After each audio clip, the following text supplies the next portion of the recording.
इतना दुस्साहस कांग्रेस का। एनसीईआरटी की बुक में छपवा दिया था ये पोस्टर 2006 में, जिसमें नेहरू जी अंबेडकर जी को कोड़े मार रहे थे।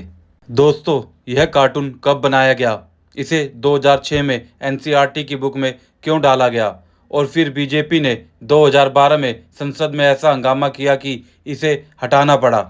आइए जानते हैं इसकी पूरी कहानी। दोस्तों, यह कार्टून 2006 में नहीं बनाया गया था। यह कार्टून बनाया था राजनीतिक कार्टूनिस्ट शंकर पिल्ले ने, और 28 अगस्त 1949 को शंकर्स वीकली में यह प्रकाशित हुआ था। क्या कांग्रेस ने घमंड में और भीमराव अंबेडकर जी को नीचा दिखाने के लिए यह 57 साल पुराना कार्टून उठाकर 2006 में एनसीईआरटी की बुक में छपवा दिया था?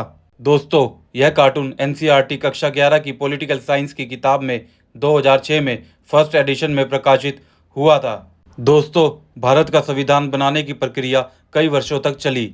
Doctor B R. अम्बेडकर संविधान की ड्राफ्टिंग कमेटी के चेयरमैन थे। संविधान निर्माण की गति धीमी थी और उसी पर कटाक्ष करने के लिए यह कार्टून बनाया गया था। यह कार्टून कक्षा 11 की पॉलिटिकल साइंस की किताब के शुरुआती हिस्से में संविधान निर्माण से जुड़े अध्याय चैप्टर 1 पेज नंबर 18 में दिया गया था। मई 2012 में इस कार्टून को लेकर संसद में जोरदार विवाद शुरू हो गया। सांसद थोल तिरुमावलवन ने इस मुद्दे को उठाया और आरोप लगाया कि कार्टून में नेहरू को अंबेडकर को चाबुक मारते हुए दिखाया गया है। मई 2012 में अपोजिशन की लीडर सुषमा स्वराज थी। उनके नेतृत्व में पूरे विपक्ष ने जोरदार हंगामा किया और पूरे संसद को हिला डाला। विपक्ष की मांग थी कि यह कार्टून एनसीईआरटी की किताब से हटाया जाए। इस चित्र में डॉक्टर भीमराव अंबेडकर को नीचा दिखाया गया है। नेहरू को उनके ऊपर हिंसा करते हुए दर्शाया गया है, जो कि अपमानजनक है। अंबेडकर जी का अपमान बर्दाश्त नहीं किया जाएगा। यही मांग पूरे विपक्ष ने एक साथ मिलकर पूरे संसद में उठाई।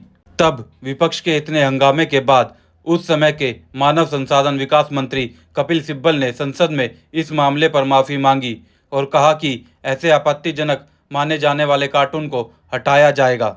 अब आपको क्या लगता है, क्या कांग्रेस को यह कार्टून 2006 में एनसीईआरटी की बुक में छपवाना चाहिए था? क्या कांग्रेस को शोभा देता है कि वो नेहरू जी को अंबेडकर जी की पिटाई करते हुए दिखाए, और वो भी कोड़ों से? क्या यही है कांग्रेस की मानसिकता? क्या ऐसे कार्टून से बाबा साहेब अंबेडकर का अपमान नहीं होता?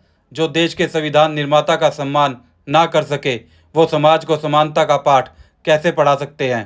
अब यह सब कुछ कांग्रेस ने जानबूझकर किया या इसमें उसकी कोई गलती नहीं थी, यह मैं आपकी बुद्धि और विवेक पर छोड़ता हूँ। आप अपनी बुद्धि और विवेक से फैसला कीजिए। फैक्ट्स टू नो का तात्पर्य सिर्फ इतना ही है कि आप सच जानिए और सही जानिए। जय हिंद, जय भारत, वंदे मातरम।